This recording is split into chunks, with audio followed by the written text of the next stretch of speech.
Hadirin hadirat Bapak Ibu tamu undangan yang berbahagia,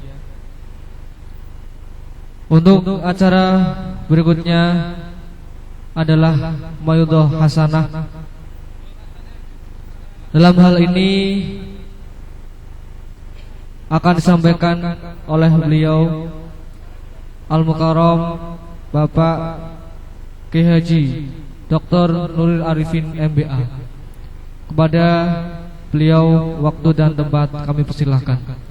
Allahumma shalli ala Sayyidina Muhammad. Allahumma shalli ala Sayyidina Muhammad. Allahumma shalli ala Sayyidina wa Maulana Muhammad.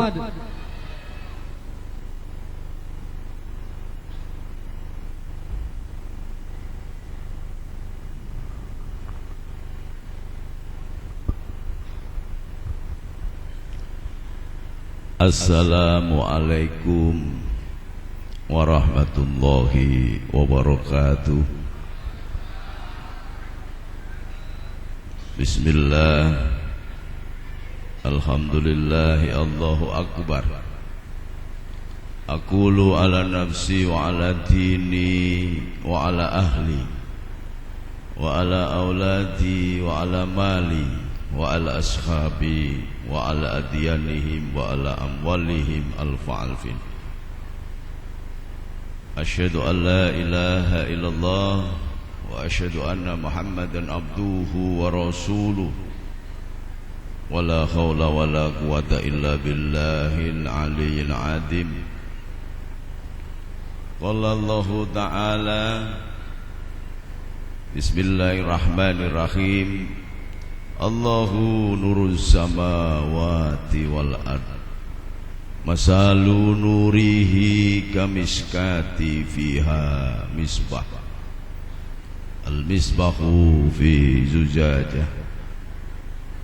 Al-zujajatu ka'annaha kawkabun duriyu yuqadu min sajarah mubarakatin yaitunatil la sarqiyatin wala gharbiyah. Yakadu yaituha yudhi'u walau lam tamsashu nar. Nurun ala nur yahdi lahu linurihi man yasha. Wa yadribullahu al-amsala linnasi wallahu bikulli syai'in alim.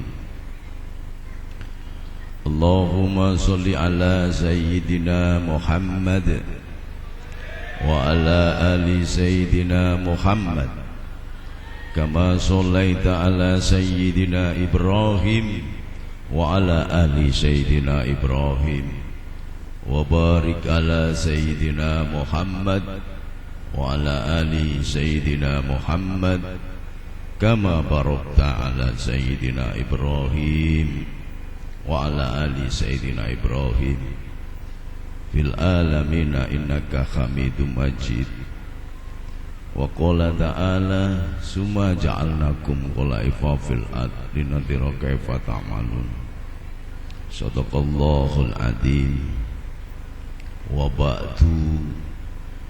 Ingkang kinurmatan para alim, sesepuh, ini sepuh, haji sepuh, wabil khusus Hadratus Syekh Romo Kiai Haji Mas Safrudin, Romo Kiai Haji Abdul Basit, Romo Kiai Haji Bisri Romli MM niku Master Management singkatane. Nek kula MBA Master of Business Administration. Kiai Nasir SPDI, Kiai Haji Nasir SPDI, Maulana Habib Lutfi, para pengurus cabang NU Pekalongan, Kiai Haji Muslim, wabil khusus Adinda pengurus cabang Ansor Pekalongan, Muhammad Ahsin Hana lan Ketua MWC Kabupaten Buaran, Kiai Husai, PC Ansor, pengurus ranting NU, Fatayat, Muslimat, lan sedaya Neven Nahdlatul Ulama ingkang kawula hormati. Monggo kawula dherekaken syukur wonten ngarsane Gusti Allah. Dalu menika saged pepanggihan wonten tlatah ingkang kinurmatan. Selawat lan salam kita unjukaken dumateng junjungan kita Nabiullah Agung akhiri zaman Sayyidina Muhammad sallallahu alaihi wasallam. Allahumma sholli ala Muhammad. Allahumma sholli ala Muhammad. Alhamdulillah, suarane cek gandang. Niki pengajian tenggene kandang macan. Tapi alon-alon mawon wong kula batas terakhir kayak ini, stamina wis ra kuat. Sejak umroh bulan Maret ngantos sakniki dereng leren. Yang paling membanggakan ketika kula dipun kengken dadi irup apel Banser Sekaresidenan Banyumas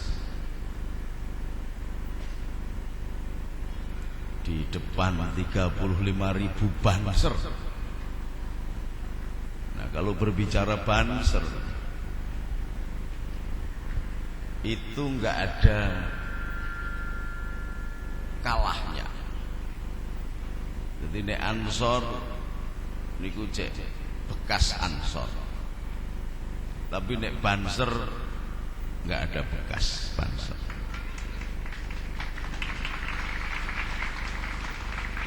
Saya terenyuh gurunya Mbah Abdul Jalil Tulungagung, ulama besar yang menjadi sahabat Gus Dur, usianya 111 tahun datang di Cilacap. Gus, saya Banser 111 tahun. Dan saya berdiri ini bukan mewakili siapa-siapa, tetapi mewakili Banser, karena dulu saya komandan Banser se-Indonesia. Dadi nek ana sing ngomong aku ki mlebu PKS iku teke goblok.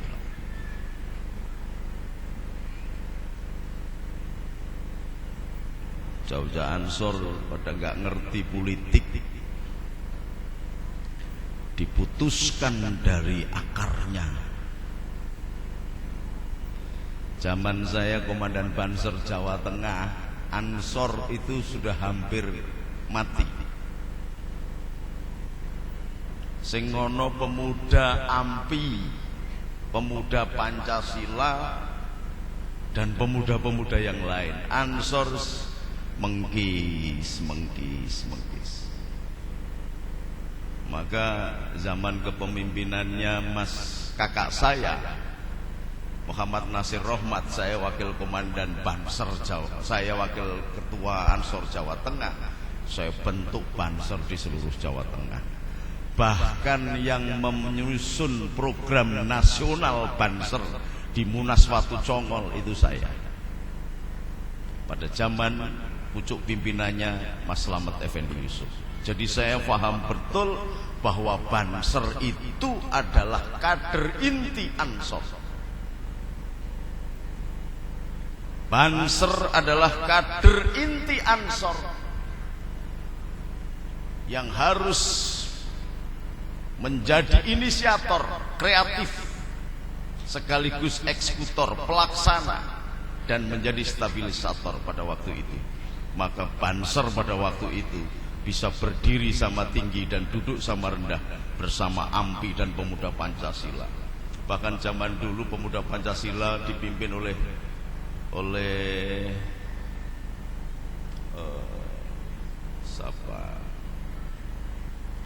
di Jawa Tengah itu, nah sempat ketemuan karena mau clash dengan Ansor. Udah sutikno Anggoro namanya. Tik, gak usah anak buahmu gelut, kowe mbek aku wae gelut ning lapangan, sing kalah ngakoni kalah. Ojo ngono to Gus. Lah iya, aja ngono caramu. Di Ansor ki wis kesuwen tidak. Tapi begitu aku muncul, maka kita siap bertarung menghadapi siapapun. Nah, sekarang mulai ambles lagi. Karena semua pengurus NU hampir terpecah belah oleh semangat berpartai. Niki wonten pengurus NU kula ngomong pisan. Wong NU niku nek mlebu PDI luweh PDI timbangane PDI. Nek mlebu Golkar luweh Golkar timbangane Golkar. Nek mlebu P3 luweh P3 timbangane wong P3. Mlebu PKB nggih padha mawon. Terpecah belahnya di situ. Oleh sebab itu, mari kita buka seharusnya bagaimana kita ini. Tak sambil duduk. Alhamdulillah. Ora ana kursi sing saka kayu wae diben ra ambles ini. Dari papan apa dari apa gitu biar enggak ambles. Kenapa kita harus mengadakan pertemuan begini? Kenapa saya diperintah langsung oleh Gus Dur untuk keliling Indonesia? Padahal saya nggak pernah jadi pengurus ranting PKB, tidak pernah menjadi pengurus ranting P3 atau dimanapun. Karena Gus Dur sudah membaca bahwa Indonesia ini akan dihancur leburkan oleh lawan-lawan Indonesia. Makanya kemarin tanggal 28 saya bersama Kwek Kiangi, kemudian ahli pertambangan Muhammad Safruddin bersama dengan ahli perminyakan Abdullah Siddiq dan Riami Satria Kudu di Balai Kartini, kita munculkan satu bentuk tuntutan kepada pemerintah Indonesia ini, yang secara tidak langsung pemerintah Indonesia dipakai alat oleh luar negeri untuk menghancurkan bangsanya sendiri. Kenapa begitu? Salah satu diantaranya adalah niki wong NU ben paham. Pasal 33 ayat 1, 2, dan 3 bahwa kekayaan alam yang ada di bumi Indonesia itu adalah milik rakyat Indonesia yang dipakai oleh pemerintah, dikelola oleh pemerintah untuk sebesar-besarnya kesejahteraan bangsa Indonesia. Tetapi yang terjadi, kita ini dikuplui terus. Niki nek wonten kiai dong rokok ngoten niku riyen nate Ketua Majelis Tarjih Muhammadiyah Profesor Dr. Hamim Ilyas nate ajeng didu kalih kula. Niki nek dibandingke kalih bensin. Ketua Majelis Tarjih Muhammadiyah naminipun Profesor Dr. Hamim Ilyas itu pernah seminar bersama saya dan Sidney Jun, ahli teroris Australia, yang ngundang KWI, Kewalian Wali Gereja Indonesia atau dari Katolik. Nah, kemudian karena diharamkan rokok, maka akan diadu dengan saya persoalan keharaman rokok. Saya tanya, Kang Hamim, nek sampean meh debat mbek saya mesti ra menang, awakmu ra saka pesantren. awakmu paling sekolah ning sekolah terpadu. Terus masuknya ke gontor atau ke pesantren-pesantren yang di bawah naungan bendera Wahabi tersamar. Sekarang ini Wahabi tidak tersamar, malah ceto-cetonan, tetapi wong NU mlebu Wahabi kabeh. Makanya anak-anak sini semuanya disekolahkan ke sekolah terpadu. Padahal kalau ada tulisan terpadu itu punya PKS. PKS itu didirikan oleh Ikhwanul Muslimin. Ikhwanul Muslimin yang di Mesir itu adalah PKI-nya Mesir, yang sekarang berkuasa di Mesir. Kemudian masuk ke Indonesia, diterima oleh Habib Husin Al-Habsyi yang matanya buta. Tulung korsine sing kursi kayu wae ben enak kali gak enak. Kursi gegeden ngene iki marake ambeien. Allahumma sholli ala Muhammad.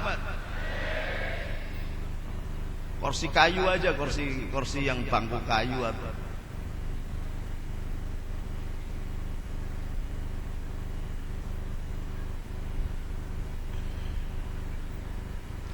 wis rasa kursi wis ngene wae wis.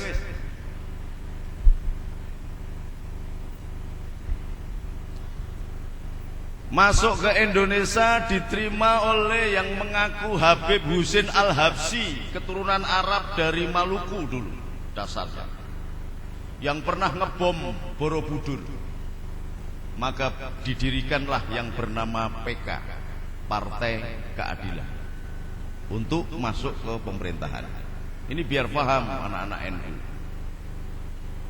Mendirikanlah yang namanya Majelis Mujahidin yang dipimpin oleh Ba'asir dan sekaligus pelarian dari Malaysia yang namanya Abdullah Sungkar, yang dulu organisasinya namanya Al-Irsad. Jadi Al-Irsad itu dulu organisasi orang-orang Arab yang membela Belanda. Supaya tahu ini. Maka berdirilah Majelis Mujahidin di Solo untuk masuk ke pemerintah pakai namanya PKS yang sekarang terkenal menjadi Partai Kelolot dan Sapi.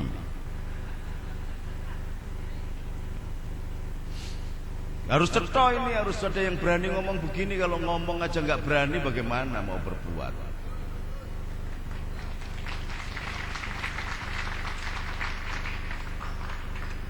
Kemudian bikin yang namanya HTI, tapi seolah-olah berdebat dengan PKS. HTI, Hizbut Tahrir. Dan ini kenapa kita harus mewaspadai HTI. Kemudian bikin yang namanya FPI. Mbah Sahal jelas mengatakan di dalam majalah Tempo bahwa FPI adalah Wahabi.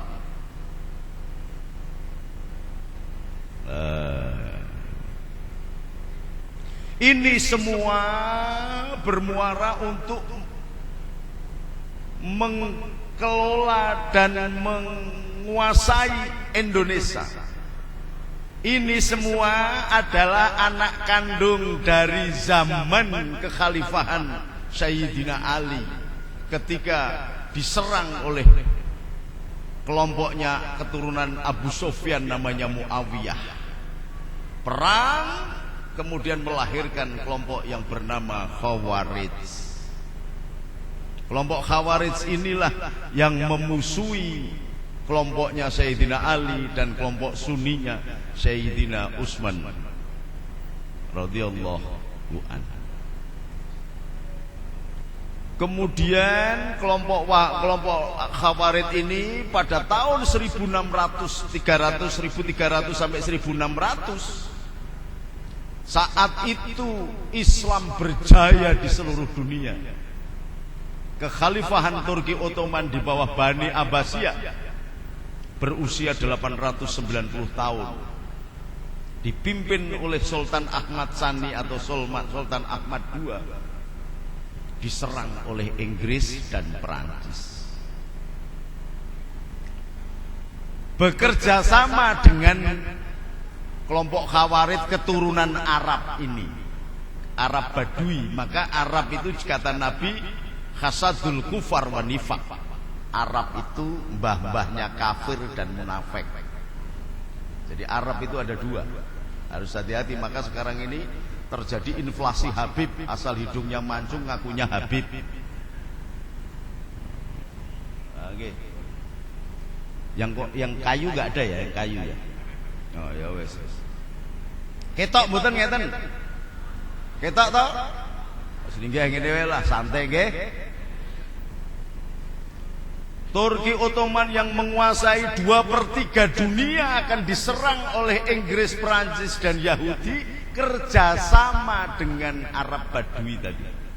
Jadi Arab itu ada dua, Arab bermakna kafir dan munafik, dan Arab bermakna asluhu. Kalau asluhu itu mengambil rujukannya alif lam ra tilka ayatul kitabil mubin inna anzalnahu qur'ana arabiyyal, ini maknanya bahasa asli. Jadi orang Arab sana meskipun bahasa Arab belum tentu mudeng bahasa Quran, karena Quran ini bahasa asli. Arabnya bermakna aslu, asli. Kemudian diserang bertahun-tahun sampai menjelang tahun 1500 sampai 600. Sultan Ahmad Sani kemudian berpikir, ini Islam harus diselamatkan. Maka dikirimlah para wali ke tanah Jawa. Dari India dikirim Syekh Maulana Malik Maghribi ke Jawa. Kemudian dari Palestina, kota suci di mana Masjidil Aqsa berada, Quds, atau dari kota suci atau kota Quds dikirimlah Syekh Ja'far Shadiq. Kemudian terkenal di daerahnya namanya Sunan Kudus di Kudus. Sunan Kudus kemudian selesai penugasannya kembali lagi, dikirimlah Syekh Subakir dari Iran datang ke Jawa mengangkat murid putranya Husin Azam Khan, adik sepupunya Sunan Ampel. Adik sepupunya Sunan Ampel itu punya namanya Husin Azam Khan. Punya anak diberi nama Ja'far Shadiq juga. Tapi Ja'far Shadiq yang kedua ini juga muridnya ulama Cina keturunan Sa'ad bin Abu Waqqas dan orang-orang Mongol di sana, namanya Tan Liang Sing. Kalau sampai dengan Kudus, di situ ada jalan Kiai Teling Sing karena ilat Jawa. Tan Liang Sing jadi Teling Sing. Kemudian mengirim 5 orang tokoh ulama-ulama hebat yang dulu pernah ditinggali menjadi ibu kota Islam, yaitu Maroko atau Maghrib. Namanya Syekh Maulana Maghribi. Itu 5 orang dekat dengan Eropa datang ke Jawa. Lalu mengirim utusan dari Malaka namanya Syekh Abdul Jalil, terkenal sekali di tanah Jawa karena berkonkurensi dengan para wali yang lain, terkenal dengan sebutan Syekh Lemah Abang atau Syekh Siti Jenar. Dari Uni Soviet dikirim ulama besar, Syekh Samarkandi dari Samarkand, ilat Jawa jadi Syekh Asmorokendi. Masuk Syekh Jamadal Kubro. Semuanya dikirim. Kemudian masih kurang lagi dari negara Kochi. Negara Kochi itu dulu provinsinya Jawa Dwipa.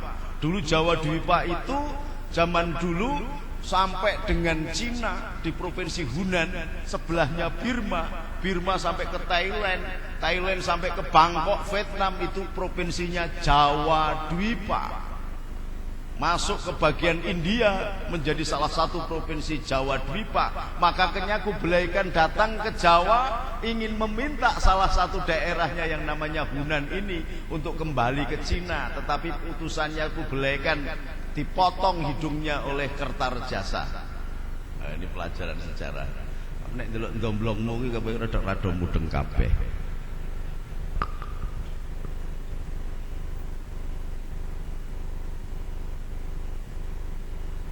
Kemudian dari Koci diutuslah bapaknya Sunan Giri bernama Syekh Maulana Iska. Sunan Giri itu sendiri adalah blasteran antara Syekh Maulana Iska dan putranya Brawijaya V. Brawijaya V punya putri cantik, akhirnya dinikah oleh Sunan Syekh Maulana Iska, lahirlah Joko Samudro atau Raden Paku atau Syekh Ainul Yakin atau Sunan Giri. Nah, saya cucu yang ke-11-nya. Jadi nek ana wong Ansor ngomong aku mlebu PKS kamplong cangkeme goblok.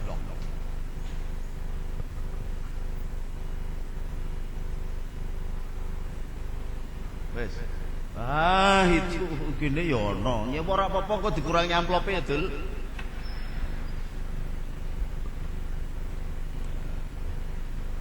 Alhamdulillah. Kayu kuwi basane Arab hayun. Kayu urip. Mula nek ana wong dodolan kayu kok ora pinter-pinter wiridan, pinter-pinter sedekah mesti bangkrut.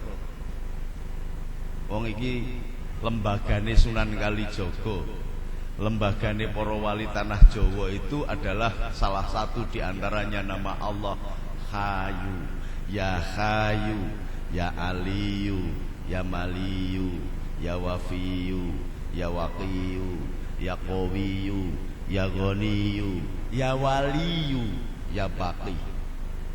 Maka inilah dari Sekoci itu didatangkan Syekh Maulana Iska, kemudian sampai ke Thailand diundanglah Raden Rahmat atau Tan Boliang. Jadi marganya Tan. Wah, masuk ini saya agak berbeda dengan Habib Lutfi di sini. Kalau Habib Lutfi itu mengatakan ini Arab, enggak, bukan Arab. Habaib tetapi masih keturunan Cina dari Mongol. Karena masuknya kelompok-kelompok Arab itu dipakai oleh pemerintah Belanda pada abad 18. Masuknya Cina komunis, Cina Konghucu, dan Arab-Arab yang dari Yaman, dari mana-mana itu untuk lebih menjajah Indonesia. Ini dalam pertarungan untuk penguasaan legitimasi. Maka orang Jawa dikongkon ngundang Sayyid ning wong Arab. Tuan, jadi wong Jawa itu budak. Ning ngundang Cina, yuk. Ya Pak ya. Kon ngundang yuk. Karena bangsa kelas satunya adalah bangsa Eropa. Bangsa kelas 2-nya Arab dan Cina, bangsa kelas 3-nya wong Kertijayan iki. Ini strategi penjajahan. Jadi itu masih saudaranya, keturunannya dari Sa'ad bin Abu Waqqas. Sa'ad bin Abu Waqqas ketika Rasulullah selesai hijrah dan membangun Masjid Quba, menugaskan salah satu sahabatnya yang dijamin masuk surga, masuk ke jalur Cina, jalur sutra, kemudian membangun masjid di Beijing. Sampai sekarang masjidnya dipimpin oleh Syekh Abdul Qadir At-Tobroni. Saya sudah ke sana kemarin, saya mewakili Gus Dur, diundang Perdana Menterinya Ho Jingto untuk bersama Kang Said Akil Sirot. Ini semua kemudian melahirkan satu lembaga yang bernama Wali Songo. Bahkan keturunan Sayyidina Abbas sendiri itu dikirim ke Jawa, sampai kemudian ke Wilyowotikto, ke Ronggolawe, sampai dengan ke Sunan Kalijogo. Itu penerusnya adalah ke Sayyidina Abbas, pamannya Rasulullah Shallallahu Alaihi Wasallam. Jadi Sunan Kalijogo itu bukan Jawa, itu masih keturunannya Sayyidina Abbas, paman Nabi. Ini semua sudah kumpul di Jawa, Wahabinya datang lagi itu dalam bentuk baru. Maka ketika kemudian Turki Ottoman hancur, Abu Su'ud, yang santrinya Abdul Wahab yang santrinya Dr. Muhammad Abduh, kemudian membuat aliran baru yang bernama Wahabi sebagai keterusan dari Khawarij, menjadi anteknya Yahudi dan Amerika. Sampai di sini paham enggak ini? Ora paham yo karepmu salah iku ora dipoco. Kok di Indonesia ada kelompok tinggalannya dulu, maka ini sesungguhnya orang Wahabi, orang-orang yang dibawa oleh orang-orang PKS ini melaksanakan dendam lama, mau menghabisi orang-orang ulama-ulama yang dulu ditugaskan ke Indonesia. Itu ceritanya. Jadi paham nggih? Mulakno anak sampean aja dimasukkan ke sekolahan terpadu. Banyak pesantren di sini. Kok mlebune sekolah terpadu? Ada enggak di sini yang masuk sekolah terpadu? Hah? Jangan. Nanti begitu lulus sampean betul ngendikane Romo Kiai tadi. Langsung misui Pak nih. Misalnya di sini aja saya lihat tadi di hotel tadi ono katok cingkrang-cingkrang segini pirang-pirang. Ngingu jenggot. Lu nek jenggotnya kandel kayak saya ra apa-apa lah. Jenggot mung 13 kok tepek kong barang dingon ning opo. Allahumma sholli ala Muhammad.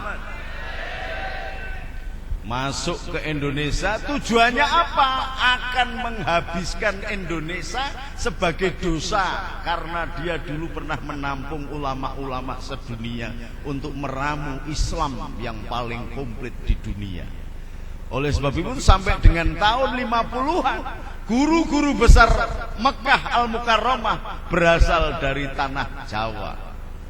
Syekh Khatib Al-Minangkabau, Syekh Muhammad Al-Banjari Al-Jawi, Imam Nawawi Al-Bantani, semuanya dari Jawa. Bahkan mertuanya Hadratus Syekh Hasyim Asy'ari namanya Syekh Yakub adalah guru besar di Mekah Al-Mukarramah. Karena apa? Di sini paling komplit. Dendam kemudian setelah berkuasa lagi, dendam masuklah ke sini untuk bisa berkiprah merebut kemerdekaan, merebut pemerintahan, bikin partai, bikin ormas, bikin. Tetapi sekarang wong NU bingung, wong PKB bingung, wong P3 bingung, tentarane bingung, polisine bingung, pemerintah bingung. Ban seretok iki sing lugu tapi kendel iki durung ngerti iki meh digawa ning ndi. Apa tetep njaga nganten atau njaga sunatan, apa kembali menjadi Subhanun Waton? Karena dulu Banser bernama Subhanun Waton, patriot bangsa. Dan NU dulu tidak bernama NU. Awal pendirian NU bernama Nahdlatul Waton, kebangkitan bangsa. Oke, Wahab Hasbullah kemudian berpikir kalau cuma bangsa yang dibangkitkan tidak kuat ekonominya, maka akan hancur, karena minal fuqara kadal kufro. Kefakiran itu pintu gerbang kekafiran. Maka dibangunlah yang namanya Nahdlatul Tujar. Gabungan pilar-pilar Nahdlatul Tujar, Nahdlatul Waton, Subhanun Waton ini berdirilah Nahdlatul Ulama. Tahun 30-an, tahun 33 kemudian membikin muktamar yang menggarisbawahi bahwa negara, konsep final warga NU adalah negara kesatuan Republik Indonesia. Tahun 30, muktamar di Banjarmasin, belum ada kemerdekaan. Jadi Nahdlatul Ulama adalah pemilik negeri ini dan yang membangun bangsa ini membangun negara ini. Maka musuhnya Wahabi bukan pemerintah Negara Kesatuan Republik Indonesia, tetapi yang membangun negara Republik Indonesia bernama Nahdlatul Ulama. Ingat itu. Maka ketika sekutu masuk lagi ditumpangi oleh nikah, bukan tentara, bukan polisi yang berdiri di depan, tetapi Nahdlatul Ulama Hadratus Syekh Hasyim Asy'ari menugaskan seorang ulama pemberani yang pendekar yang luar biasa, namanya Kiai Abbas Buntet Cirebon, menjadi panglima luar biasa. Kemudian disiarkan oleh Bung Tomo di radio, merdeka, merdeka, merdeka. Itu Bung Tomo. Bung Tomo itu mau bengak-bengok tok, tetapi yang perang adalah Kiai Abbas Buntet bersama banser-banser pada waktu itu, yang dikenal dengan sebutan tentara Tuhan, Hizbul Wathan, Hizbullah Fisabilillah, itu namanya tentaranya. Pasukan Allah dan pasukan yang ada di jalan Allah. Oh, ini harus paham ini. Jadi kalau sekarang ada orang NU mau dituntut oleh Asukino, ketua MTA, harusnya dari Kejayaan ini nulis surat ke Departemen Penerangan. Ada radio yang namanya MTA di Jakarta, namanya Roja, setiap hari mengkafir-kafirkan orang NU. Tetapi kenapa sampean diem saja, koyok umplok? Coba dipikir. Kenapa? Kenapa nggak ada yang nulis surat? Duh, pinter-pinter nulis surat, ono pelantikan barang, nulis surat dong. Ranting ini nulis surat ke Departemen Penerangan, tembuskan ke DPR, ke Presiden. Nulis surat ini karena ada satu radio yang setiap hari siaran terus. Rakyat menunggu kalian berbuat. Kalianlah pemimpin. Summa ja'alnakum khalaifa fil ardi nadhira kaifa ta'malun. Sudah dijadikan pemimpin kalian ini di muka bumi untuk mensejahterakan orang yang engkau pimpin. Juknisnya jelas, kulukum ra'in wa kulukum mas'ulun an ra'iyatihi. Kalau hanya cuman memimpin partai tok kemudian melupakan rakyat, yang neraka jahanam sampean. Kali-sekali ngaji tak pisui sampean, ora mung swarga tok ae. Paham ini? Kenapa? Penakutkah sampean? Kalau sampai penakut, jangan angan-angan surga. Nabi sendiri memimpin perang sampai 33 kali. Ini tidak perang, hanya nulis surat saja. Ini ada radio namanya MTA, Majelis Tafsir Quran, yang berpusat di Solo, dipimpin oleh Ahmad Sukino, disingkat Asukino, Asukirek Keno. Mengkafir-kafirkan dan membuat lembaga pemberantas selawat dan tahlil. Orang gak gendeng ini. Kenapa kita diam? Karena orang NU-nya sendiri, karena anak-anak sahabat-sahabat Ansor sendiri sibuk di partai politik saja. Sampai kemudian sudah jelas digawe ke partai oleh Gus Dur, pecitatan ndak karu-karuan. Sudah dibelah-belah, akhirnya nanti orang NU tidak punya partai lagi karena tinggalannya pendiang-pendiang ulama tidak dipakai lagi. Kalau ini sampai nanti PKB atau P3 bubar, maka orang NU akan menjadi gelandangan partai lagi. Gelandangan partai, ngemis-ngemis ke partai-partai lain yang tidak akan sampai dihormati sebagai orang NU. Tidak akan. Oleh sebab itu, sejelek apapun pemimpinnya PKB, sampean harus jaga keselamatan. Ini pesan khusus saya, bukan pengurus PKB, tetapi saya pesan titen-titenan, bener apa enggak? Kalau saya salah, nanti kalau saya mati kencingin kuburan saya. Sengaja ini memang dihancur leburkan.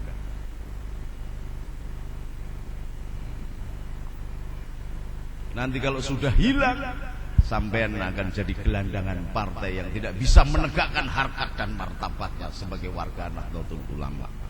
Masya Allah, kesalahan kita. Ada lembaga yang bernama MTA itu akan mendirikan, sudah membuat pemberantasan sholawat dan tahlil. Apa sholawat itu? Sholawat itu dari bahasa Aramiknya namanya selota. Selota itu bahasa Aramik, maknanya adalah ruku dan sujud. Kemudian bergeser menjadi bahasa Ibrani menjadi shalom, doa. Maka orang Kristen sering mengatakan shalom, shalom Yerusalem, doakan keselamatan bagi Yerusalem. Hingga sampai Nabi Daniel itu orang-orang Yahudi dan Nasrani sholatnya akhirnya tinggal duduk begini. Karena apa? Karena Masjidil Aqsa dirusak oleh orang-orang Yunani. Penguasanya orang-orang Yunani. Dikembalikan lagi pada zaman Nabi, zaman Umar. Zaman Nabi itu memerintahkan Usamah bin As, pemuda Ansor berusia 18 tahun, untuk memerangi Yunani, membela Romawi.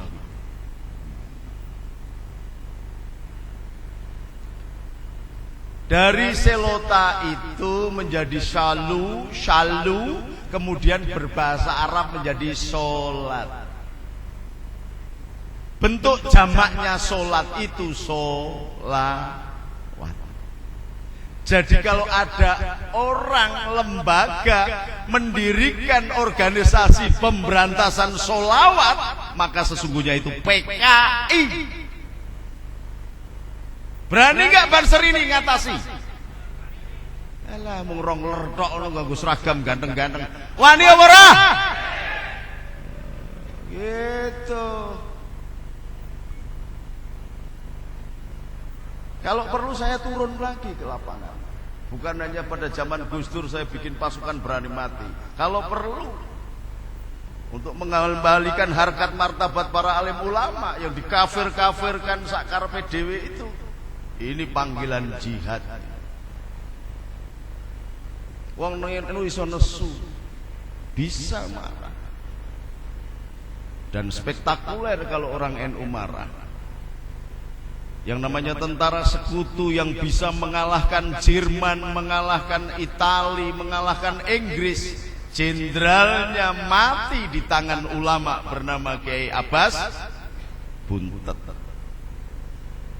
Dia pemenang perang dunia, dikalahkan oleh Kiai Sarungan yang bernama Kiai Abbas Buntet. Sholawat itu. Jadi harus paham alurnya. Kenapa kita nggak berbuat apa-apa? Karena selama ini kita bingung harus berbuat apa. Yang kedua, dia akan memberantas tahlil. Tahlil itu apa? Kalimat la ilaha illallah, itulah tahlil. Diturunkan oleh Allah kepada Nabi Adam. Saking Nabi Adam terus ngantos 319 nabi, 319.000 nabi, ngantos terakhir dumateng Rasulullah Muhammad sallallahu alaihi wasallam adalah menegakkan li'ila kalimati la ilaha artinya nopo. Ada yang berani? Tak kasih serban kalau ada yang tahu. Apa artinya la ilaha illallah? Hah? Nah, itu para kiai berarti belum mengenalkan tasawuf kepada bansernya.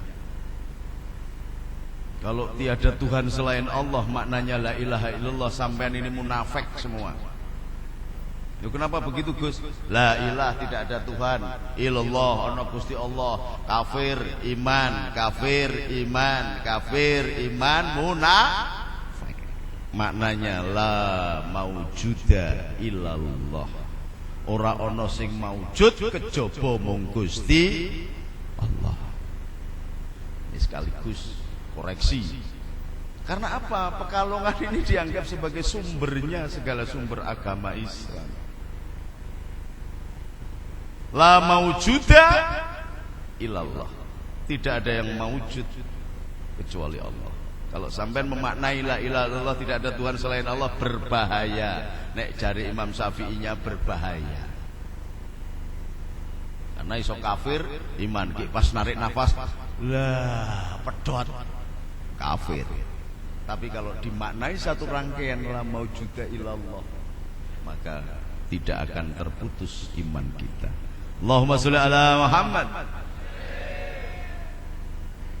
Tahlil inilah yang kemudian akan diberantas. Kalau maksudnya la maujuda illallah, dari Allah saking langit tenggene Nabi Adam sampai ke Rasulullah, dimaksudkan untuk ditegakkan sebagai kalimat pemersatu dunia dan akhirat, kok akan diberantas? Maka MTA itu adalah PKI. Wani ora sampean ngomong ngono? Wani apa ora? Wani apa ora? Wani-wani masjid isine mung kelompok-kelompok ngono, tahlil ra entuk sampai di Bekasi itu do ribut, beduk kongkon ngedukke, jam dinding saja disuruh ngedunke. Orang-orang PKS itu masuk sedemikian kuatnya. Orang-orang Muhammadiyah aja, guru-guru Muhammadiyah itu kemarin saya ketemu sama namanya Tafsir, ketua pengurus Muhammadiyah Jawa Tengah. Kalau ada guru SD, SMP Muhammadiyah yang masuk PKS langsung dipecat. Wong NU sudah melakukan begitu apa belum? Sudah apa belum? Belum, malah anak Gus Solahuddin aja masuk PKS, tak kandani kowe. Ini kelembutan warga NU yang menjadi titik lemah, sehingga kita diombang-ambingkan oleh keadaan. Semua ini karena salah kita orang tua, salah kita orang muda terhadap pencermatan perkembangan. Mari kita istighfar kepada Allah, mudah-mudahan Allah mengampuni dosa kita. Astaghfirullah Rabbal baraya, astaghfirullah minal khataya. Bareng astagfirullah.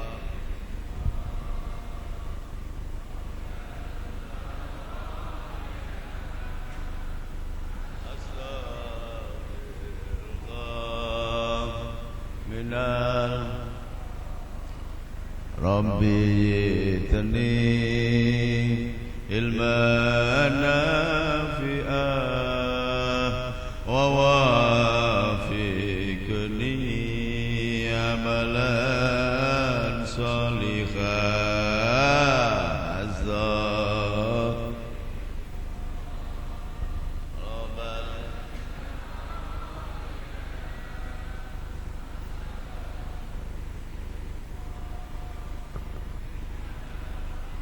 Ya Allah Gusti, mugi ngapunten dosa kawula talulan rinten lan dosanipun ibu lan bapa lan dosa alim ulama lan dosanipun tiang Islam sadonya.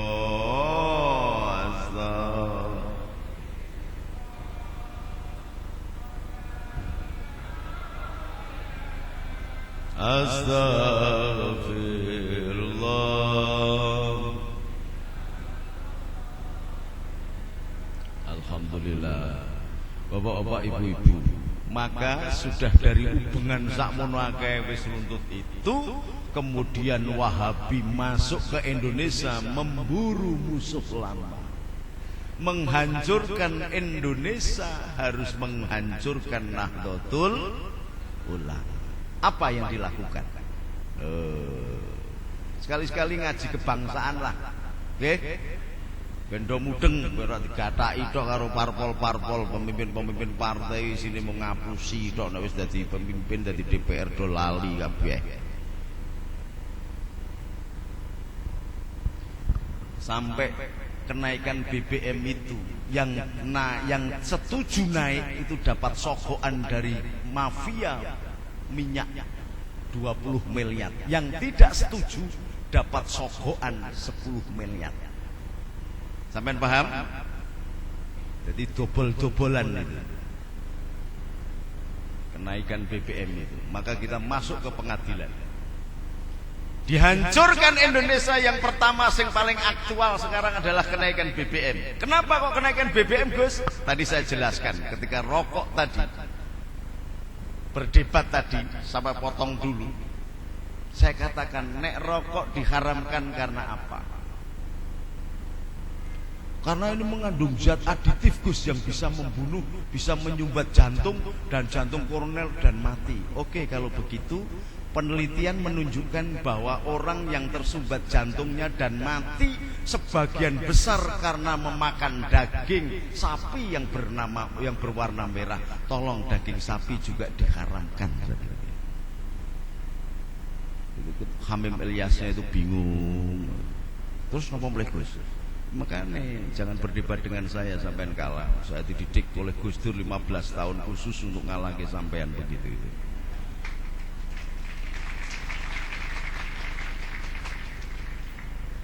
Tulung, kacang, kedele, tahu, tempe, mlinjo, emping, kacang koro, kacang benguk, kacang opo kabeh diharamke. Lho kok ngoten, Gus? Asam ora. Wis ora usah nganggo ayat-ayatan nek debat mbek wong Muhammadiyah ora usah ayat-ayatan. Napa melih, Gus? Tulung gula pasir itu juga diharamkan. Karena ora ana kiai sedo utawa wafat kecuba menanggung penyakit diabetes. Mergo tamu kiyaine jagong tok ora iso ning dindi, ora bergerak ning dindi kecuali salat, tamune gonta-ganti. Siji tamu, siji kopi.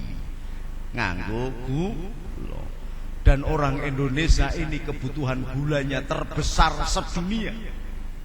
Kebutuhan setahun 3,5 juta ton. Lu kok ngertos, Gus, sing ngedeke asosiasi pedagang gula se-Indonesia saya. Jadi saya paham. Produksi nasional hanya 1,5 juta, direwangi impor gula 2 juta ton setahun. Mulakno wong Indonesia niku kiai-kiai ini manis-manis, ganten sakle kakean ngombe gula, tapi weruh-weruh pok mati. Allahumma sholli ala Muhammad. Coba sampeyan pirsani kiai-kiai NU niku kan manis-manis rupane. Tur untune mesti ompong-ompong kabeh sakjane napa ndok modot-modot dhewe mergo kenging gula terus. Tulung gula nggih diharamke. Lah terus nek ngoten sing halal napa Gus? Suket. Mergo beras juga mengandung gula sangat tinggi. Wong kakean mangan sego kaya wong Pekalongan iku mesti diabetes kathah banget sing kena. Nggih napa nggih? Mangan suket sapi karo mangan sego ya iso urip. Mangan suket. Ning saya bilang gitu. Ning napa melih, Gus? Ning lapangan suket kuwi diuyoi pitik, ditembeleki ayam, diuyoi wong sing mlaku, wedhus, sapi, kebu, barang sing campur najis haram. Lha mangan apa, Gus? Wis makaremu mangan apa Gus, ana sing haram, ana sing halal. Terus yang paling penting yang harus kamu jaga, Kang Profesor Dr. Hamim Ilyas, Ketua Majelis Tarjih Muhammadiyah se-Indonesia. Awakmu dibayari Amerika 3,5 miliar wae kok meh mengharamkan mbako karo rokok kuwi karepe piye? Wong pemerintah Indonesia kuwi majeki rokok sampai setahune 375 triliun. Kok kowe mung dibayar 3,5 miliar terus wani ngafir, wani ngaramno rokok kuwi kepiye? Ini bukan main-main, ini ada efek dunia dan akhirat. Loh, dunia akhirat napa Gus? Iya, kayak As'ad Samsul Arifin, Rois Suriah NU dulu itu, kayak Ahmad Siddiq itu nek diambung tangannya sampai salaman mbek Kiai As'ad ambune bak. Mbah Muhaiminan Gunardo putune Kiai Parak Bambu Runcing kuwi saben dina dodolan bak. Padahal sering ketemu karo Mas Bisri neng Mekah umroh yo haji, padahal ono ayate al haju mabruro laisal jaya ilal jan. Nah, haji sing mabrur kuwi ora ana ganjaran liya kejaba mung surga. Lah wis disiapke surga karo Gusti Allah karo malaikate kok mbako sampean haramke. Mbah As'ad ora sida entuk swarga medun mengisor gulumu ditek.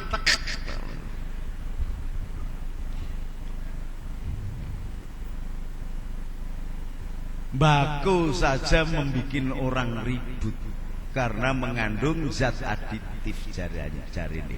Tetapi bensin yang sekarang dinaikkan itu berkualitas sampah. Ada 4 kelas tingkatan bensin itu. Namanya Euro 4, Euro 3, Euro 2, Euro 1. Euro 1 dipakai oleh Singapura, harganya makanya sampai 6.000 sampai 7.000. Indonesia di bawah Euro 1 sampah. Jadi kalau sekarang politisi-politisi, ekonom-ekonom pemerintah mengatakan bahwa kita harus menaikkan BBM karena kalau tidak dinaikkan APBN-nya jebol dobol ini. Rasa tepuk tangan, bang loro ada tepuk tangan.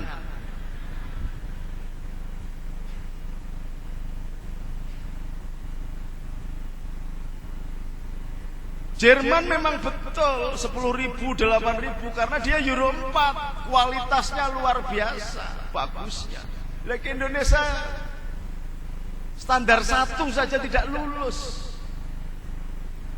Akibatnya apa? Akibatnya asap yang dikeluarkan oleh mobil-mobil kita ini kandungan zat aditifnya 100 kali lipat dibandingkan dengan rokok. Harusnya Muhammadiyah membuat fatwa haram atas BBM. Amakmu biar tahu ini. Dan asap-asap mobil itu kalau disedot kalian ibu-ibu sing sedang hamil, anaknya bisa autis. Kecerdasannya menurun, ghadabnya meningkat, maka anak-anak sekarang gampang marah, gampang berantem, gampang tersulut emosinya karena memang menyedot timbal atau PB atau timah hitam yang keluar lewat BBM. Maka tahun 2009 banyak mobil pada macet karena mengandung timbal yang demikian besar. Padahal pemerintah itu disuruh ngelola bensin yang ada di tanah air. Jumlahnya banyak. Itu dari hasil penelitian kemarin dari seminar saya itu ternyata diketahui biaya untuk nyedot sampai ke pom bensin, mulai eksploitasi sampai eksplorasi, mulai dari seismik sampai dengan eksplorasi sampai distribusi ke pom bensin, biayanya 975 perak. Nek pemerintah jual 4.500 saja sudah untung 3.000 rupiah lebih. Lah kok ini ngomong subsidi dari batuk mana caranya berpikir? Indonesia dicekoki terus oleh pemerintah Amerika dan mengatakan bahwa ini umpama gelas isinya teh. Nek tak dol ning Kang Bisri payune 5.000. Karena saya jual ke Gus Aksin ketua Ansor, dia orang kaya, laku 10.000. Saya modalnya 900 rupiah, tak dol ning gone Kang Bisri payu 5.000. Berarti badi 4.000. Tapi nek tak dol ning gone Kang Aksin payu 10.000, berarti harusnya badi 9.000. Karena ini saya jual ke Kang Bisri yang merupakan wakil rakyat dan memang rakyat Indonesia, lalu saya mengatakan saya sudah memberi subsidi kepada rakyat 5.000. Itu bener apa ora? Bener apa salah? Salah. Selama ini yang diarani subsidi itu begitu dol kandhani, yang mudeng rakyat. Kita dihapusi terus-terusan.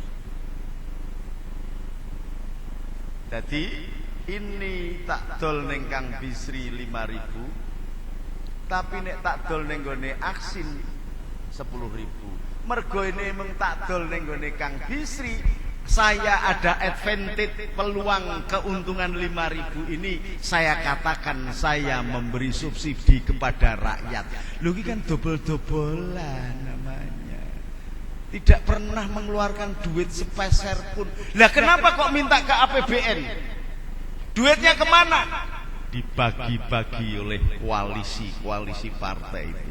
Maka kalau Kang Bisri mewakili PKB, semen takoni untuk bagian piro Kang Bisri?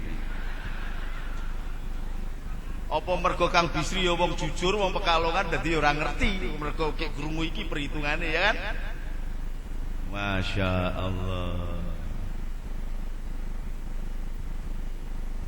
Maka kalau ini bisa, udah ini orang-orang tua macam saya lah, yang sudah tidak terdengar di udara lah, menuntut ke pengadilan, memberikan pendidikan supaya ini dibuka transparansi dan transparansi informasi, biar rakyat tahu gitu loh. Maka sampai sekarang pemerintah itu tanpa menaikkan saja masih ada selisih 94 triliun.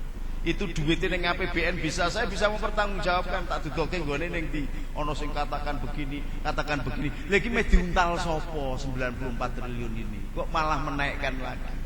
Harusnya pemerintah itu menaikkan pajak bagi orang kaya yang punya mobil, bukan menaikkan BBN yang berakibat kepada rakyat. Pajaknya dinaikkan, tetapi dengan pajak ternyata tidak efektif. Sebab katakan tidak pada korupsi nek sithik. Anas itu katakan tidak pada korupsi nek sithik. Jadi surat Anas pas ayat hambalang monggo. Mergo di surat An-Nas ayat senturi monggo. Mergo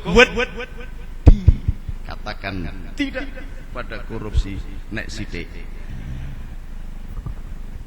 Maka ada surat Al-Baqarah ayat Vitalia Honda Jazz regane 20 juta. Surat An-Nisa ayat Ayu Azhari 20 juta mergo susune gedhi.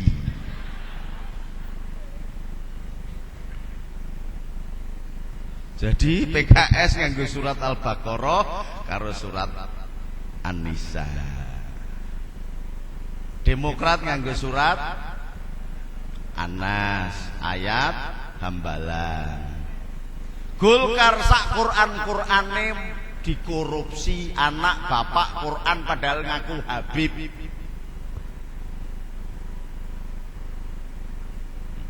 Diuntah lah kabeh sak Quran-Qurane. Ya Allah, melibatkan koncone Kang Bisri jenengane Budi Priyono, wakil ketua DPR RI. Makanya Kang Bisri hati-hati sampean sarungan gitu.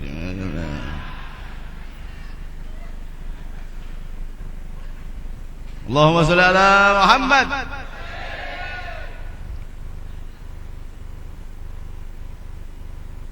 Saya ditawari oleh Mbak Maharani. Mbak Maharani ini orang Sunda, ibunya Sunda, yang ibunya menjadi istrinya salah satu presiden Amerika. Itu kebetulan sahabat saya. Datang kepada saya, Gus, janjane harga sapi di Australia itu hanya 23.000 sudah sampai Indonesia. 23.000. Lah ngono kok PKB milih Menteri Tenaga Kerja karo Indonesia tertinggal ya wis. Urusane dodolan budak karo kere-kere terus. Kenapa tidak mengambil pertanian? Wong Pekalongan itu orang Islam itu adalah dulu orang NU itu adalah perintis sebelum ada kadin-kadinan, ada hipmi-hipmian. NU sudah membuat Nahdlatul Tujar. Kenapa kita tidak mengambil Menteri Perdagangan PKB ini? Kenapa tidak mengambil Menteri Keuangan? Kenapa tidak mengambil Menteri Pertanian sekurang-kurangnya yang dekat? Karena NU ini adalah 80% dari 80% penduduk Islam di dunia, di Indonesia. Tetapi kenapa jiko ewok tenaga kerja adol budak we didol ning Arab, kerja ning Arab, tidak dipakai muhrim, padahal nek wong umroh di bawah umur 40 tahun itu harus pakai mahram. Betul betul Kiai? Ini tenaga kerja kita masih belia-belia dikirim ning Arab. Akhirnya ditumpaki mbek wong Arab rame-rame. Ini biar tahu sampean, jangan bangga sampean duwe anak wedok dikirim ning Arab. Orang Arab di sana itu kalau mau nikah harus punya satu rumah, harus satu mobil, harus punya onta, dan maharnya sekitar 100 sampai 250.000 real, alias sama dengan 500 juta rupiah. Karena tidak banyak yang tidak mampu, maka kemudian beli TKW kerjasama dengan Departemen Tenaga Kerja yang mimpin sedulure Kang Bisri itu Muhaimin.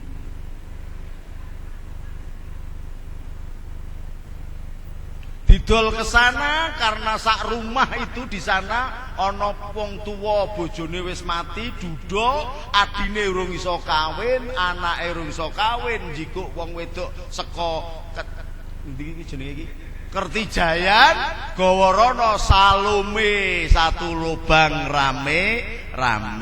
Maka di samping dapat devisa berupa dolar juga dapat anak keturunan Arab. Ya Pak ya. Astaghfirullah Rabbal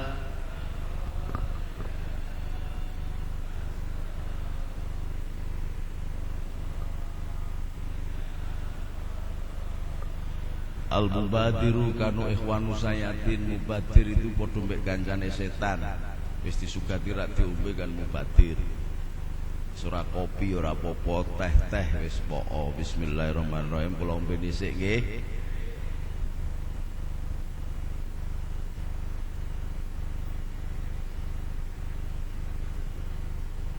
Sunah Nabi nek bar nek ngombe disugati wong niku sepertiga saja atau setengah. Aja dientekke. Itu sunah Nabi. Mergo aku disugati sak siji, loro, telu, tak entekke siji berarti sepertiga.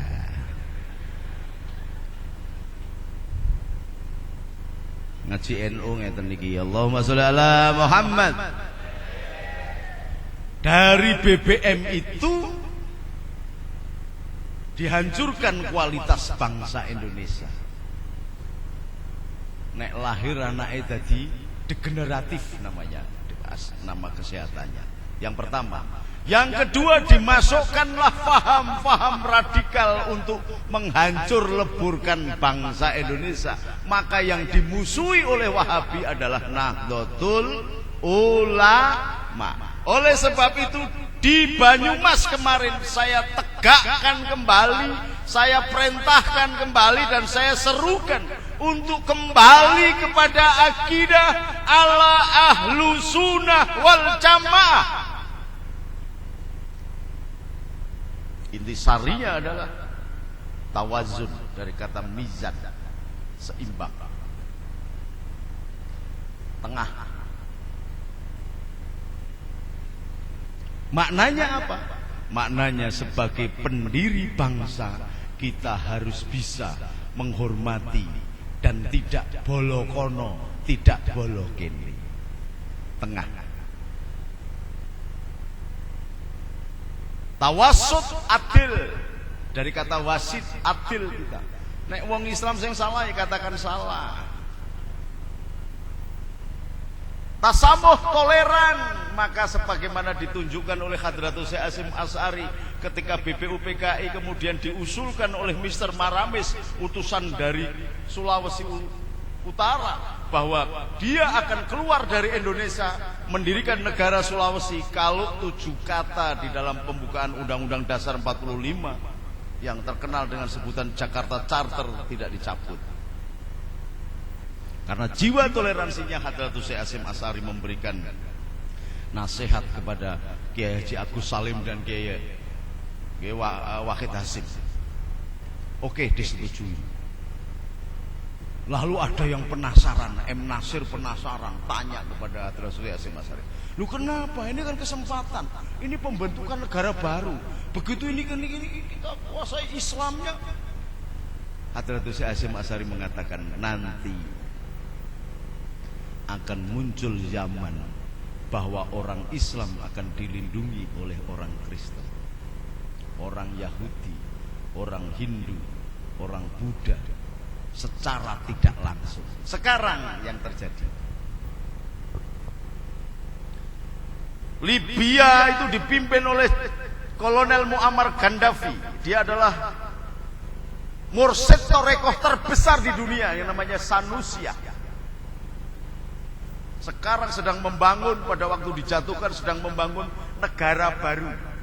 Jadi negara umpamanya ini Kertijayan ini, kemudian dia ada tanah luas, dibangun lebih hebat, 100 kali lebih hebat dari Kertijayan. Namanya Kertijayan juga, karena tanahnya masih luas, sedang dibangun. Karena apa bisa membangun? Karena investasinya 70% masuk ke negaranya. Beda dengan Indonesia. Ada londo teko nyeroti minyak neng kene, duit penjualannya digowo neng londo. Indonesia mau ngentuk buruh karo sampai, karo limbai, karo narik pajeke sebesar 10%. Tok.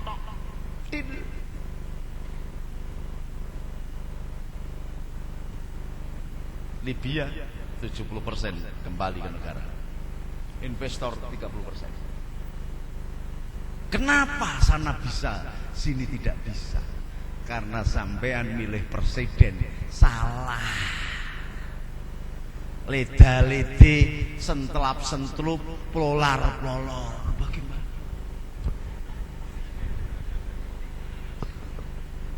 Oke, John, oke.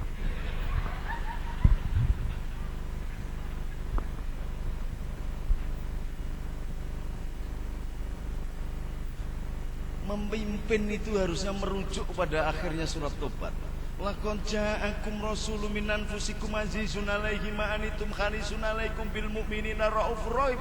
Tidak hanya prihatin tok. Pak SBY, bagaimana ini masjid? Kemasukan lumpur. Iya, saya prihatin. Pabriknya habis, pada kemasukan kami nggak bisa bekerja, rumah kami habis, ada gas beracun. Iya, saya prihatin itu. Karena apa? Sing nglakoni begitu Abu Rijal Bak. Abu Rijal itu siapa? Dia adalah direkturnya Pak SBY. Jadi sing sugih itu Pak SBY, bukan Abu Rijal. Kenapa? Setiap seorang presiden dalam transaksi minyak, baik dengan G2G atau dengan maklar, dapat komisi 2 sen dolar. Nek dolare 10.000 berarti dapat 200 perak. Kebutuhan BBM di Indonesia 2 juta barel sehari. 1 barel 425 liter kali 2 juta kali 200 perak, duitnya piro iki Pak SBY? Mulane sampai mripate bendul-bendul kabotan duit. Ngono kuwi yo DPR ki ora ngerti, nek ngaku ngerti anak buah Gus Dur.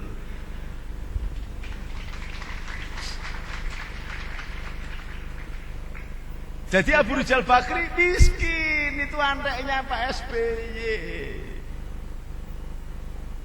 Makanya sampai wong sing berbuat kuwi Abu Rizal Bakri alias sing berbuat Pak SBY ana bencana sing ngetokke duit negara sing bayar rakyat lho kuwi piye?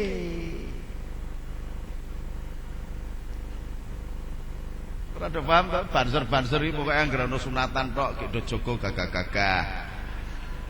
Makane kadang-kadang ngundang kiai sing ngene kuwi. Ki Ansor kuwi engko diundangi anak cabang ning njaluk fasilitas Kang Bisri. Ngundang aku belajar diskusi, ngerti pemahaman, problem solving, SWOT analisis itu bagaimana, cara mengatasi persoalan bagaimana itu. Begitu undang para kiai-kiai ben mireng. Ngono aja mung opah lapel giliran ana FPI ra do wani nggo apa? Raja rono, raja rene, raja rono, raja rene sampai gegere wis panuwun tok diroja raja. Giliran perang ora do wani.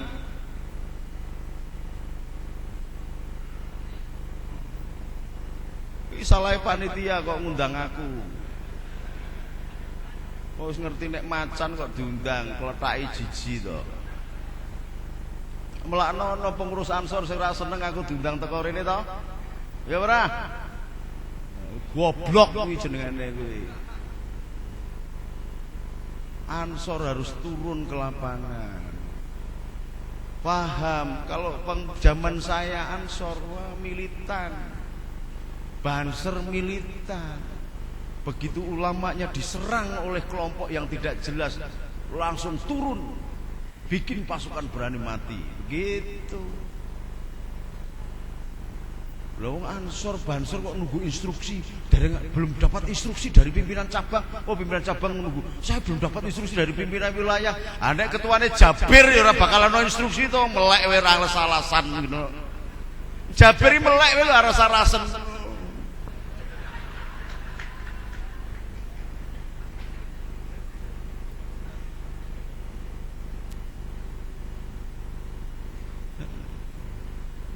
Undang, jadi cerdas gitu loh.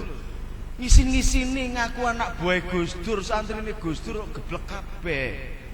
Cara berpikirnya Gus Dur itu luar biasa. Cerdas, manteknya mateng. Dianggap malah kebacut. Salah sampean, mandang Gus Dur wis sedo ngene, sampean gek gelo, wingi ra gelem belani. Sekarang sudah sedo begini, malaikatnya bingung. Sampai saiki malaikat durung iso nakoni. Loh saya datang sama istri saya jam 3 malam ada. Jam 1 malam ada tamu. Jam 12 apalagi pagi. Malaikatnya sampai jengkel, Gusti kula apusan, hapus. Ganti malaikat sing saka Kerjayan, Kertijayan. Tetep wae ora ketsono nakoni Gus Dur. Apa meneh kok metakon wong lemah iki lho meh dicekel, meh didak meh malaikat dikeruk karo Cina. Keruk nggo napa kok? Nggo jimat iki Gusti Allah ngejawantah Gus Dur iki. Malah digawe patung ning nggone Vihara Buddha dadi dewa Gus Dur. Allahumma sholli ala Muhammad. Dan Gus Dur sudah memberikan keteladanan bagi kita bagaimana cara berpikir dan beragama yang baik. Allahul Kafi Rabbunal Kafi Qasadnal Kafi Wajadnal Kafi Likuli Kafi Kafa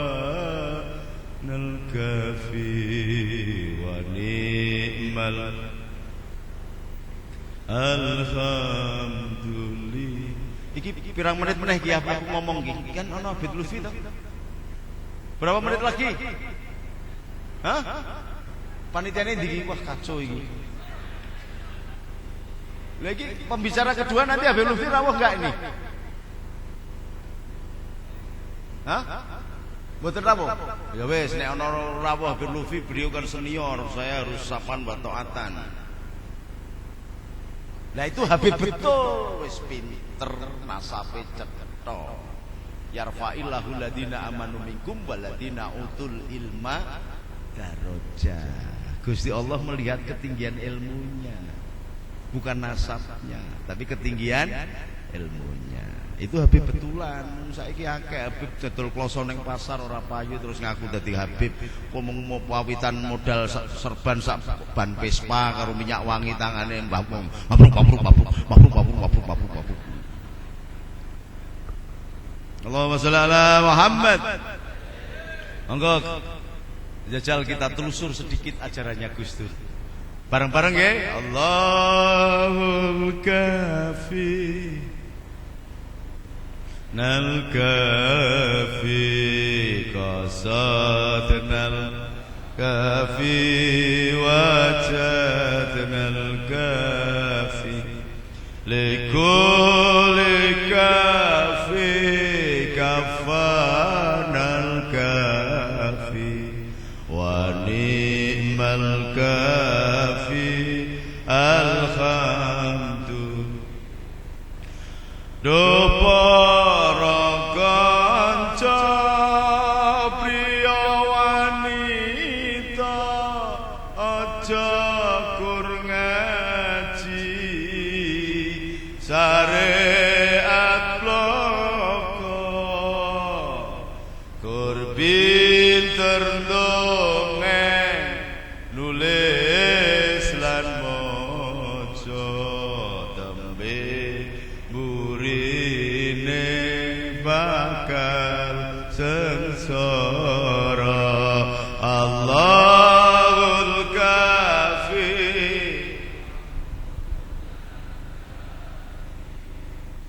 sadnal kafi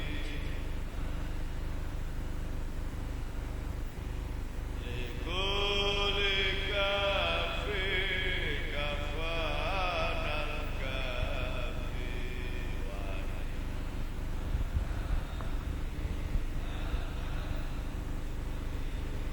Akeh kang apal Quran hadis seneng ngafirke marang liyane kafir gak dikateke isih kotor.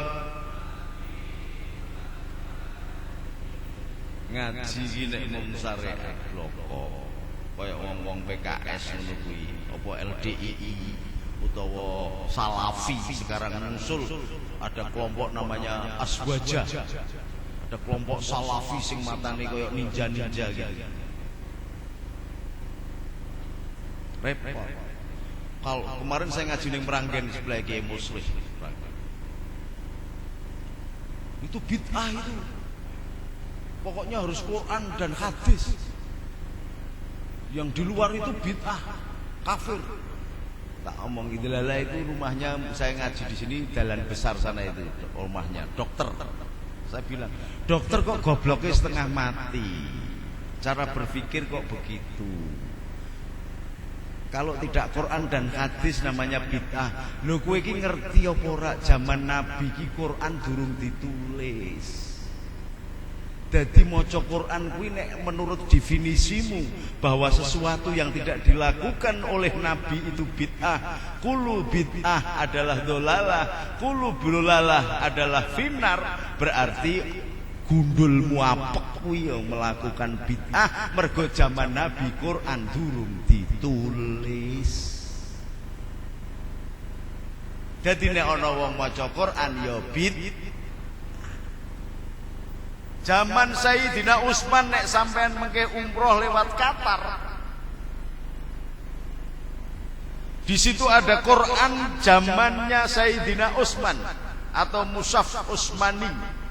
Itu Quranipun mboten nonton titik-titik bak, ora ana titik ngisore, tak ora ana titik loro dhuwure, tak ora ana ning sampai shin ora ana titik dhuwur.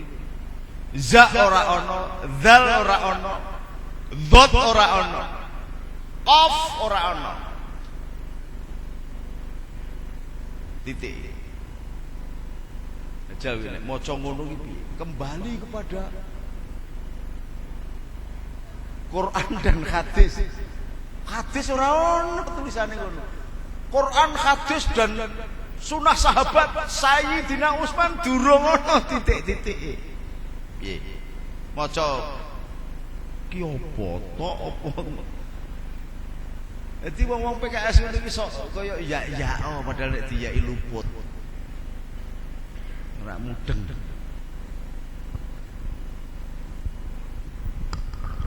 Wah itu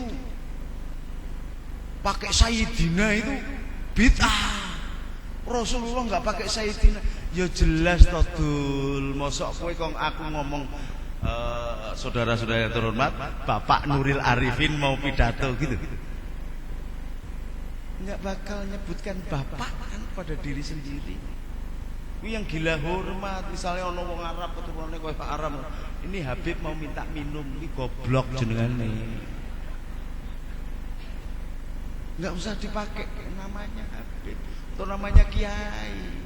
Apalagi Rasulullah itu akhlakul khuluq, akhlaknya tinggi sekali. Dia tidak gila hormat. Tidak mungkin mengajarkan Sayyidina kepada sahabatnya. Tapi mu pantes sih muruae awake dhewe sing hormat. Mosok ketemu karo Kang Bisri sekurang-kurangnya kan sepuh dia dibanding banser-banser. Kalau tidak mau menyebut Pak Kiai, paling tidak menghormat sebagai senior Ansor. Beliau ini senior Ansor. Tepuk tangan siji tok sing ngerti mung siji tok to. Iya, ini kelemahannya Ansor itu tidak mau menghubungi senior-seniornya. Beda karo HMI. HMI itu semua orang berhubungan terus sampai Mahfud MD berhubungan terus di HMI. Karena apa? Mahfud MD dulu HMI. Maka dari HMI Mahfud MD diangkat sebagai pengurus Muhammadiyah Jogja. Zaman Gus Dur aja dicangking jadi NU. Tapi hubungannya dengan HMI masih Ansor. Ono senior-senior Ansor. Lho sekurang-kurangnya nek rak gelem sowan ning nggone Kang Bisri sebagai keansorannya. Lho dekne kan duwite akeh kon bantu to. Perlune nek ngundang kiai aku saka ado-ado saka Jakarta numpak pesawat ngene iki kopine ora terlalu encer tak kandhane. Kopi wae lho nek kurang anu kentel dikek yareng ngono ben ketok anu. Kopi encer iki piye? Tak lirik terus encer lirik. Allahumma sholli ala Muhammad.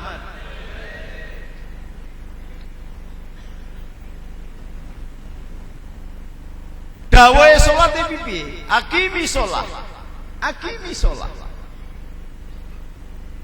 Atau paling tidak kemudian terus piye? Diterjemahke oleh Nabi. Solu kama raaitumuni usolli. Lah kuwi piye? Wong jaman kuwi ora ono sing nulis. Kowe maca karo apa? Sing ngandani sapa? Kok ora ana ijma, ora ana kias, ora dienggo kuwi sing ngandani sapa? Wong kuwi iso ngerti nek salat tak diawali dengan definisi salat, diawali dengan takbiratul ihram, diakhiri dengan salam. Iki sing nulis ulama kok. Generasi setelah sahabat, tabi'in, tabi'in kalah ulama. Imam Syafi'i, ora imam-imaman. Piye? Ngaji kalau syariat bloko kacau. Lho ki nek kon terus maca, lha kowe haji, sing ngongkon haji sapa? Quran kok ada wa atin finnasi bil haji ya tukari jalan wa ala kulli dhamirin yatina min kulli fajin amik liyasatu manafi allahum. Maka saya berhaji. Lha ki maknane apa, Dul? Berangkat to undang haji jamaahmu Ibrahim, mula sliramu bakal ningali wong do berbondong-bondong ning Baitullah, padha numpak unta, numpak jaran sing kuru utawa mlaku. Lah dapurmu iki lunga kaji numpak apa? Numpak motor? Kalau kowe numpak motor mabur, kamu sendiri mengatakan sesuatu yang tidak dilakoni oleh Nabi adalah bid'ah. Semua yang bid'ah adalah dolalah, yang dolalah adalah neraka. Kowe lunga kaji malah mlebu neraka mergo kowe lunga kaji numpak motor mabur. Nek mlaku dipangani wak paos tak kandhani yem. Lho ngaji begini juga bid'ah to, Kiai? Wong Nabi niku mboten ngangge speaker, awake dhewe ngangge speaker. Nabi nek ngaji nganggo uplek, ora nganggo listrik. Nabi kok jajal kok ana Sayyidina Ali ngaji disorot lampu ngene bloloken tak kandhani jaman biyen rung ana lampu listrik. Aku tak tahan-tahan sampai keringetnya sak jagung-jagung iki lho. Disorot terus ket mau.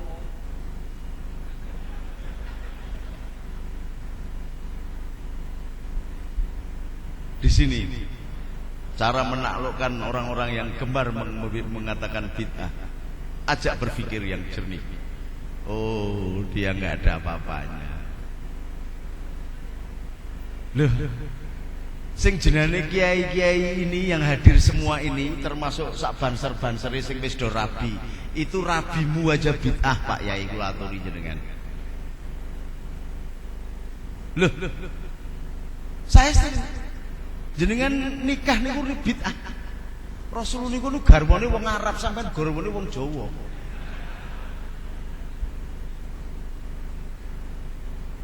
Lho kene kok mboten. Definisinya itu bid'ah itu apa coba? Yang tidak dilakukan oleh Nabi, namanya bid'ah. Goblok kok diuntal dhewe. Allahumma sholli ala Muhammad. Maka harus ngaji dengan hakikatnya, dengan makrifatnya. Sayyidina Abbas alaihissalam, radhiyallahu an, sudah pinter minta didoakan oleh Rasulullah, sehingga didoain Allahumma faqihu fiddin wa 'allamahu ta'wil. Maka tidak ada seorang pun yang berani menafsirkan Al-Quran tanpa bertanya kepada Sayyidina Abbas.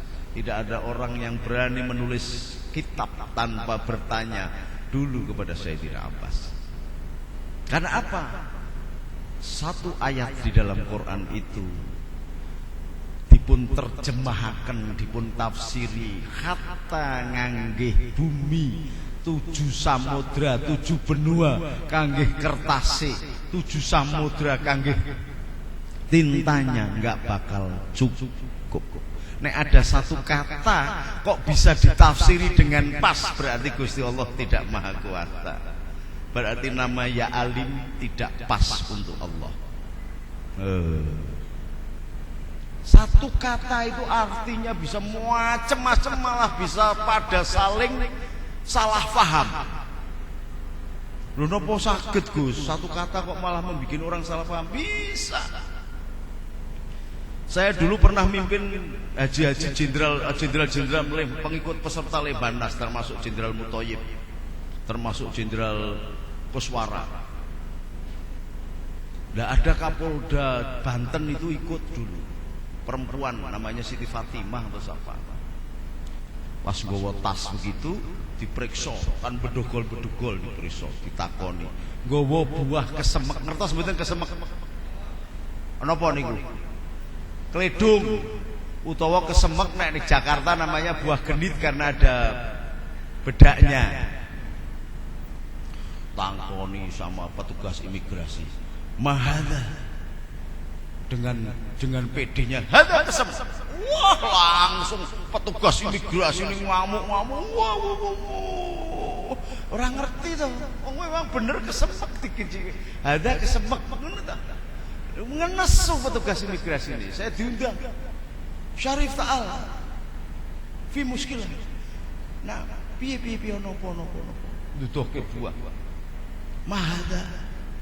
Oh, saya langsung ngerti. Oh, hada kesemek lughat Jawa au Sunda, la lughat Arabik. Iki kesemek bahasa Jawa atau Sunda, ora bahasa Arab. Sebab nek bahasa Arab kesemek kus kelamin muk mbokmu.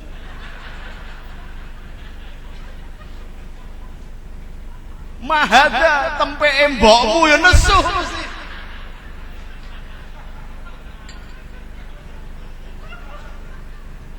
Nesu.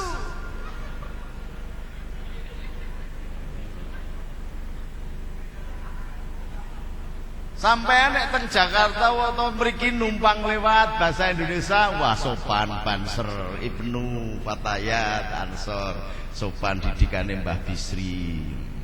Nek pas wayah kampanye tok tapi ditiliki.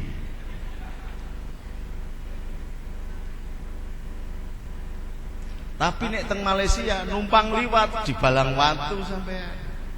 Mergo numpang itu sanggama, berhubungan seks lewat bubur gratis. Numpang liwat oh Balang Watu sampean. Di sini sopan.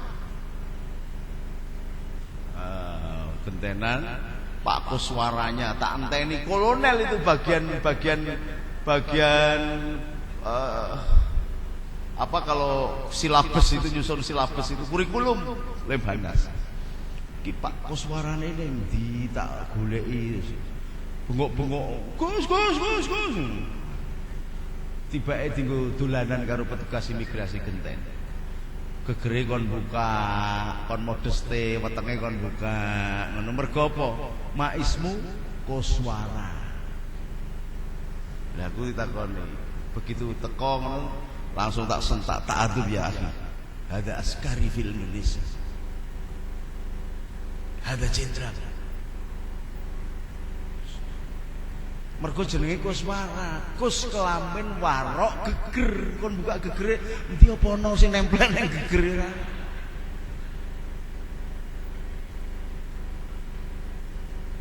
Satu bahasa bisa ditafsirkan macam-macam.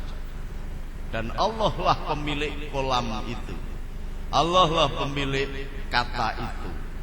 Allah lah yang mengajarkan kata itu. Maka Allah itu adalah Ya Alim, Al-Alim, ilmu yang luar biasa. Maka jangan ngaji cuman di buku-buku. Ini luar biasa. Ilmunya Allah itu luar biasa.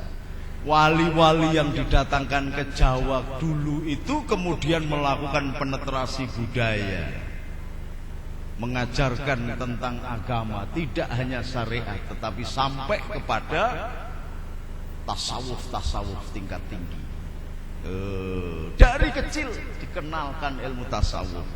Awake dhewe mengenal ilmu tasawuf sejak umur belia. Dan tidak harus daki-daki. Wong Jawa itu wali-wali yang datang ke Jawa itu luar biasa. Kon nyebut bismillah ra iso ya wis besek semeleh. Ya kayu ya koyum ra iso Sunan Geseng nyebrang laut malah modale ya kayumu ya kayuku.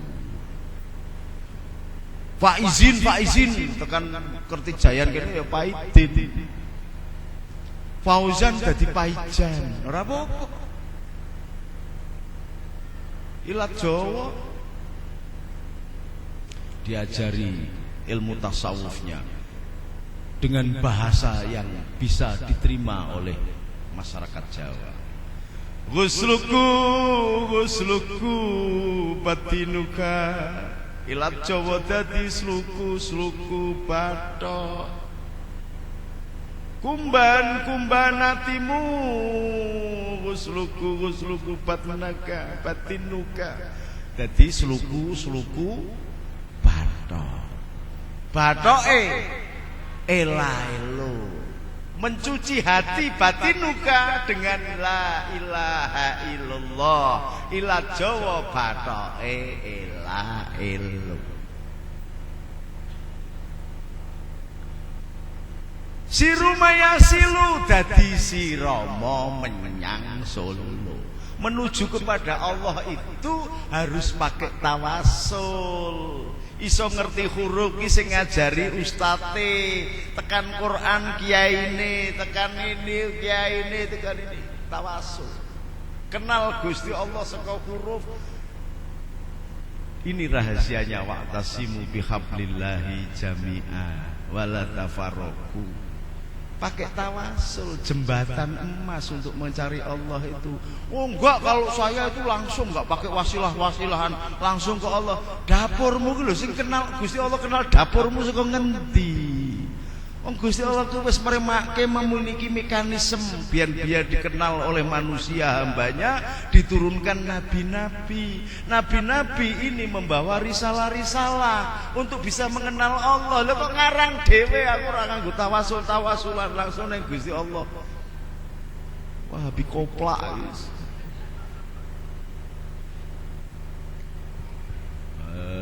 Sirama menyang Solo, sirumayasilu oleh payung moto. La ilaha illallah fayamutu. Kepengin ketemu Gusti Allah utawa nek wis ketemu Gusti Allah wis mati saja. Maka banyak wali melakukan zuhud sebagai bentuk mati. Para wali melakukan uzlah, nyepi sebagai bentuk mati. Para nabi melakukan khalwat sebagai bentuk mati. Rasulullah melakukan topo napa mboten? Bertapa apa enggak Rasulullah? Siapa yang bisa jawab tak kayak tasbih? Bertapa apa enggak Rasulullah? Ngacung. Ayo wani ngacung. Lha ngacung to dul topo bengak-bengok kaya njaga sawah ngono kok ngakune banser iki piye? Ayo ngacung, siapa yang berani? Ya, maju ke depan. Ini kendel. Namanya siapa? Berasal dari mana? Nama Freddy Novianto dari Simbang Wetan. Gusti. Topo. Alhamdulillah. Rasulullah menerima wahyu di mana? Di masjid? Apa di gua? Di gua. Kenapa tidak bertapa di Masjidil Haram? Kenapa malah di gua? Karena gua itu pasti adanya di gunung. Gunung itu bahasanya adalah mer. Mer itu adalah keajaiban atau rumah Tuhan. Karena di sana tidak ada gunung, maka di bukit-bukit pun disebut mer. Maka mukjizat Tuhan bahasa Inggrisnya adalah miracle. Maka mer yang berapi di Indonesia namanya Merapi. Mer yang berabu di Indonesia namanya Merbabu. Sehingga Fasen itu belajar agama Buddha ke Jawa. Bukan orang Jawa belajar agama Buddha di India atau di Cina, salah. Pusat peradaban dunia itu dulu ada di Jawa, disebut bumi Atala. Dari bahasa Sangsekerta Atala, tanah surga. Maka disinilah lahirnya Nabi Adam di Jawa ini. Surganya zaman dulu itu adalah Jawa. Maka disebut Purbalingga. Purba itu wiwitan, linggo lanang-lanang kang wiwitan. Purbalingga lanang kang wiwitan. Maka kadang-kadang mbok bocong-bocong jadi ben rada Allahumma sholli ala Muhammad. Si Romo menyang Solo lae-lae payung, maka bertapa, mematikan kehendak, mematikan nafsunya sampai Rasulullah ngendika jihadul akbar adalah jihadul Dadi nek awake dhewe kepengin golek Gusti Allah mburu donya tok alah ora bakal ketemu. Ora bakal. Makanya syaratnya orang yang takwa itu wasyari'u ila maghfiratin min rabbika wal jannatu arduha samawati wal ardu uddal muttaqin, itu adalah tandanya adalah alladzina yunfikuna fisyarra wa dharra. Tidak memburu dunya ning bagi dunya kepada siapa saja yang membutuhkan, tidak urusan agamanya apa, suku bangsanya apa, suka atau tidak suka, bagi. Karena ini adalah sifat ar-Rahmannya Allah. Sifat ar-Rahmannya Allah kalau kita pakai maka akan menghidupkan roh Rabbani, roh ketuhanan yang ada di dalam diri manusia yang bernama ar-Rahman. Maka kalau ini sudah kita pakai sebagai baju, sebagai libasun, maka kita akan seperti matahari menyinari kepada siapa saja. Celeng disinari, asu disinari, yuyu disinari, genjek disinari, menungso disinari, menungso apik disinari, menungso Allah disinari, Cina, Londo, Jawa, Sunda, Londo, Jepang, kabeh menerima sinar yang sama. Itu adalah sifat ar-Rahman. Itulah yang ditegakkan oleh akidah ala ahlu sunnah wal jamaah. Maka Indonesia menempatkan semua suku bangsa dan agamanya dilindungi oleh Nahdlatul Ulama dengan akidahnya yang bernama tawazun, tawasud, tasamuh, itidal, tumakninah. Itu rahasianya. Jadi kalau sampean sudah mengembalikan lagi kepada akidah Ahlussunnah wal Jamaah, harus menjadi pelindung bagi Cina-Cina, pelindung bagi Kristen-Kristen, Syiah, Ahmadiyah, karena mereka tidak kita lihat akidahnya, tetapi kita lihat sebagai makhluk Allah yang berhak tinggal di dunia, dan negara ini memiliki hukum semua warga negara berhak tinggal di sini. Soal urusan akidah meh mlebu neraka babah, mlebu swarga babah, urusane Gusti Allah. Kita menyelamatkan Nahdlatul Ulama warganya, bahwa dia caranya begitu, engkau begitu, aku begini, sama saja. Lakum dinukum waliyadin. Allahu Rabbuna wa Rabbukum. Lana amaluna walakum amalukum. Ini Nahdlatul Ulama. Jadi enggak sembarangan diajarkan ngumbah ati la ilaha illallah. Gusti Allah iki mung Gusti Allah itu saja. Apakah kita sudah menyembah Allah? Ternyata belum. Karena apa? Karena ketika enggak punya duit, kita kemudian jadi bingung. Maka NU kembali sekarang. Kalau ini kok kenapa Banser kok dikumpul-kumpulkan, maka ini sebagai tanda kalau Banser wis do kumpul kabeh, pasti akan ada prahara, titen-titenan. Kalau kumpul Banser sudah kumpul-kumpul begini, pasti ada prahara. Karena Banser ini orang-orang yang lugu, pinter-pinter, cerdas-cerdas, yang kena pembagian kursi ora kebagian, dikatakan mbek ketua Ansori terus. Lho bener. Banser nek ana apa-apa nomor 1 perang dhisik. Tapi pembagian kursi DPR ora tahu, Banser kok dadi DPR ora tahu. Paling banter wis diamplopi 20.000 njogo nganten wis senengi ra karuan.